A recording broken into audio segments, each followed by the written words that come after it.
aminin man natin hindi, meron talagang araw ng kapanganakan. Pag sa English kasi yan, birthday. kaya po rin ang Diyos at unahin po natin si Lord. Amen. Sapagkat siya po ay mahalaga sa buhay po natin.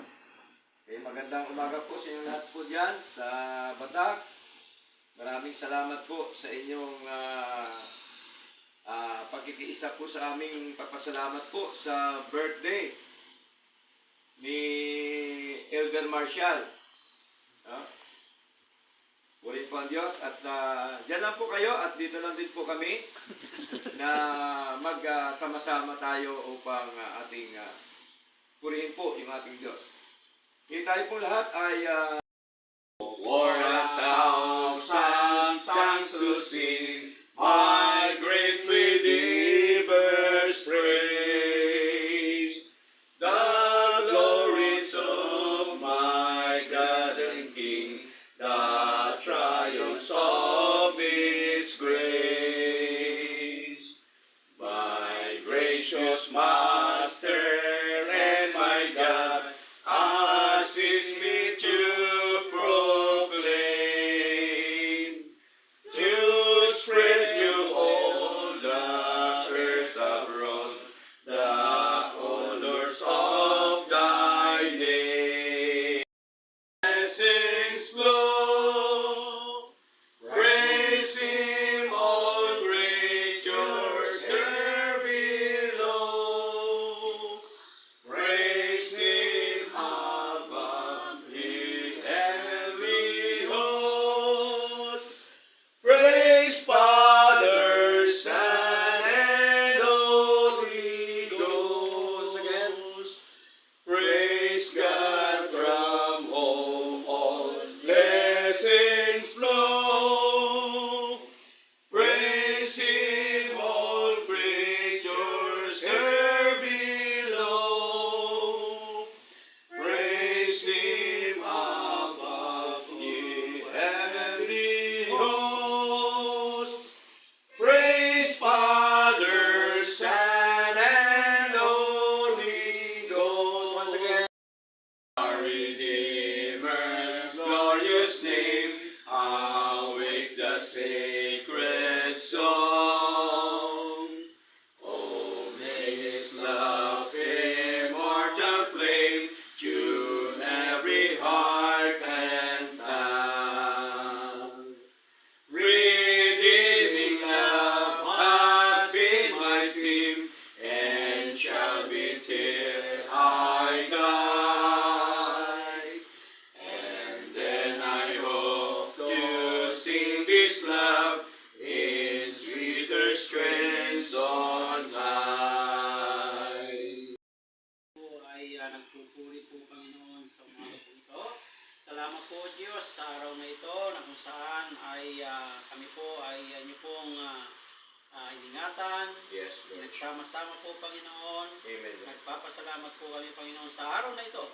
Kung saan ang araw po ito ay inyo po akong pinagkalooban ng buhay at kalakasan po. Amen, Banal. Lord. Yes. At nagpapasalamat po po Diyos sa buong isang taon na nagdaan sa gabay at sa patnubay at sa iyong biyaya sa katagumpayan ng mga bagay na amin pong pinaharap sa buong isang taon o Diyos. Salamat po Panginoon sa mga pagsubok at suliranin na inyo pong kaming ginabayan at binigyan ng katagumpayan.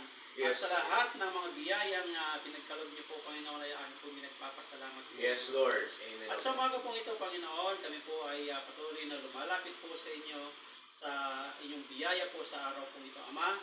Nanawa lahat po Panginoon na bawat isa po sa oras na ito na narito po Panginoon ay inyo pong pagpalain, lalo na po Panginoon sa aming po mga kapatid, sa pamilya po ni Brother Elder Kim, Sister Agnes at sa kanyang mga anak.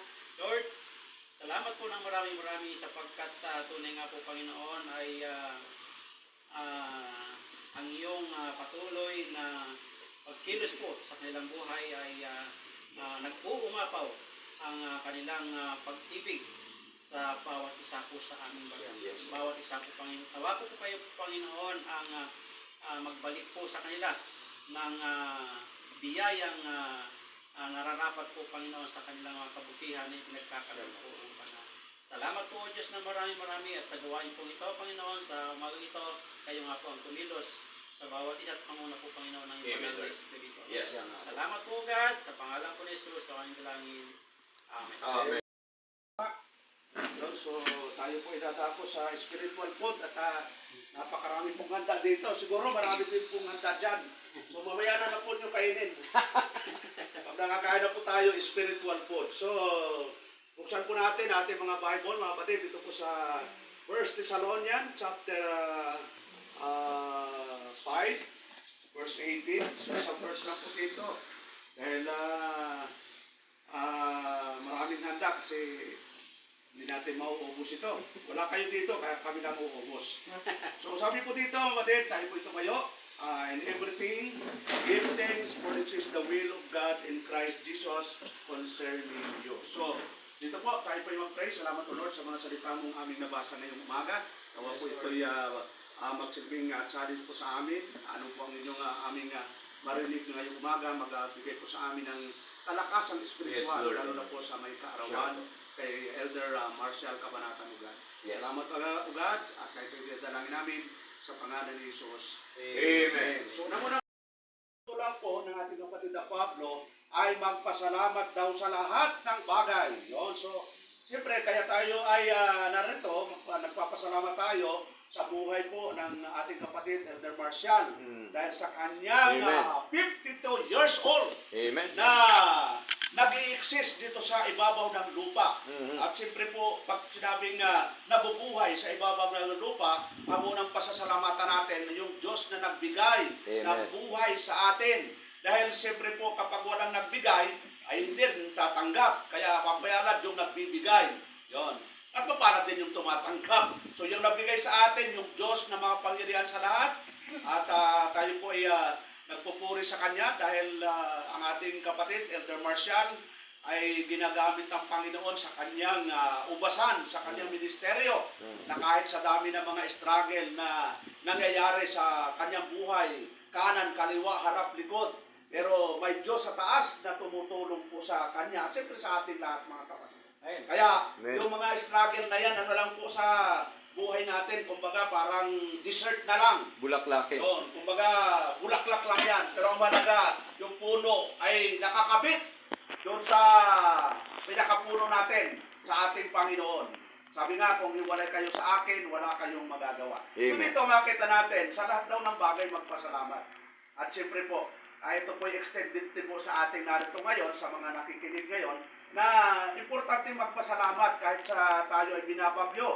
At tulad ngayon, ang bagyong Kristen ay umalis, pero may planong bumalik. Nawa, huwag na siya bumalik. Dahil hindi na natin kailangan. Pero hindi natin pwede mapigilan kung ano talaga yung magiging sitwasyon. So, yun po. At nakita naman natin sa buhay natin kapatid, Elder Marcial, yung kanyang dedication sa ministeryo, ang kanyang asawa, yung kanyang dalawang anak, si Brother Maki at Sister Maros, na sa kabila ng mga struggle sa kanilang pamilya, pero patuloy po yung paglilingkod nila sa Panginoon dahil siyempre po sabi ng Panginoon na kailangang nakapix po yung ating puso sa Diyos. Tingnan po natin yung Psalms chapter 112 kung paano ang encouragement po ng psalmist sa paglilingkod po natin sa kabila ng marami nating mga struggle sa buhay. Dito po sa verse 7, sabi po ng psalmist, he shall not be afraid of evil tidings. So yung mga lingkod pala ng Diyos, lahat ng mga anak ng Diyos ay hindi dapat nag-aalala sa mga masasama, sa masasamang balita. His heart is fixed, trusting in the Lord. Yun, importante, mga kapatid. Ang sabi niya sa Tagalog, ang kanyang puso ay matatag na tumitiwala sa Panginoon. Yun ang importante, lalo na sa ating kapanahonan ngayon, mga kapatid, na maraming mga nangyayari doon sa lugar ng aking misis, doon sa Bicol, talagang grabe ang wash out. At sa amin, sa Mindoro, sa Cavite, dito sa Cabanatuan, medyo kalmado. Pero sa ibang lugar talaga, grabe ang nangyari. Kaya kasama po sa buhay natin dito sa lupa yan, habang tayo nandito po sa lupa, nakikibaka po tayo, meron tayong tinatawag na battle. Kaya ang importante ay lubos po tayo magtiwala sa Diyos na siyang makapangyarihan sa lahat, na siyang iingat po sa atin sa buhay dito sa mundong ito. So, yan lang po mga kapatid, at tayo po kayo na-encourage, lalo na po ating Elder Marcial, sa po ng kanyang pamilya, at sa lahat po narito, at sa lahat ng kanyang kamag-anak, dyan po sa Batak. So, nawa ay magpatuloy po tayong maglingkod sa Diyos sa kabila ng mga nangyayari po sa ating kapaligiran. So, yun lang po, at yun po, tinatawag na po natin ang ating Elder. Tayo po ay mananalangin sa Lord at maraming salamat po sa inyong pagdalo po dyan at nawa, loobin po ng Diyos na kami din po ay makarating po dyan at magkita-kita po tayo ng mukhaan, hindi po sa talikuran. Okay? Sige po, manalangin po tayo sa Lord mga kapatid. Tayo pong lahat tumayo at tayo mananalangin, Amang Banal. Marami pong salamat o Diyos sa inyo pong mga salita na amin pong napagnilinay ngayong umaga. Salamat po Diyos sa inyong patuloy na paggabay sa amin, patnubay sa amin, sa inyo pong pangunguna po sa amin o Diyos, na bagamat po ay ganito ang sitwasyon ng aming mundo, subalit o Diyos ay naroon pa rin ang inyo pong biyaya sa buhay po namin. Yes. Na ang sabi niyo po Diyos, hindi niyo po kami iiwanan ni pababayaan man Panginoon. Yes, Lord. Kami po ay sumasampalataya po sa inyo Panginoon at amin po Diyos pinanghawakan ang inyo pong mga pangako po sa aming mga buhay, O Lord God. At ganun din po Diyos, marami din pong salamat, O Lord God, sa dugtong buhay na inyo pong ipinagkaloob sa aming kapatid na ito, Elder Marcia, Lord. Salamat po sa kanyang buhay, sapagkat siya po ay inyong ginagamit po, Panginoon, sa inyong gawain. Nawa o Diyos, ang gawain na inatang niyo po sa kanya, ay patuloy po niya itong magampanan na may katatagan, may kasiglahan, at patuloy po nawa na siya po inyong biyayaan, Panginoon, sa kanya pong pangunguna at pamumuno sa inyong gawain po, Diyos. At gayon po, Panginoon, sa kanyang pangunguna at pamumuno sa kanyang pamilya, Panginoong Diyos. Patuloy niyo rin po siya bigyan ng katyagaan, kasipagan, Panginoon, at gayon din po sa kanyang pamilya, Panginoon, sa iba't ibang lugar, iba't ibang dako, O Lord God. Patuloy mo silang lahat nawa iingatan, patuloy niyo po nawa silang lahat pagpalain, O Lord God. Salamat po at gayon din po, patuloy niyo po nawa pagkaluban si Elder Marcia, Lord, ng panibagong lakas, panibagong sigla, Panginoon, sa kanyang pagtatrabaho, sa kanyang hanap buhay, Lord God. At alam po namin, O Diyos, meron po kayong katakdaan, Panginoon, na kami po ay magsama-sama po muli sa inyong gawain po, O Diyos. Salamat po at salamat din sapagkat mula po kami noong mga binata pa hanggang ngayon ay kami po inyong binuklod, inagsama-sama, Panginoon. At ito po sa isang dahilan upang kayo po ay aming paglingkuran, Lord. Amen. Salamat po na marami, O Lord God, at nawa, patuloy niyo po nawa, pagpalain po ang bawat isa, mga mahal sa buhay, mga kamag-anak, Lord. Patuloy niyo rin po nawa silang lahat pagpalain po, Diyos. Salamat po, maging po sa aming sa likuran namin, sa mga biyat pagkapala niyo po na ipinagkalob sa amin.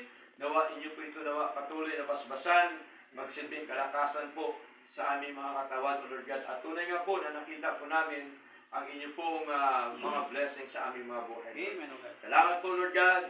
Sa inyo lamang po, Diyos, ang lahat na karangalan at kalwatian sa pangalan po ni Jesus. Amen. Amen.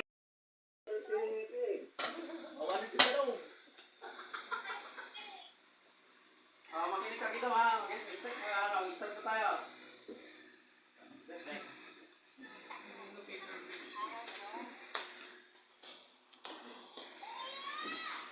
Ang Mr. Rakesh.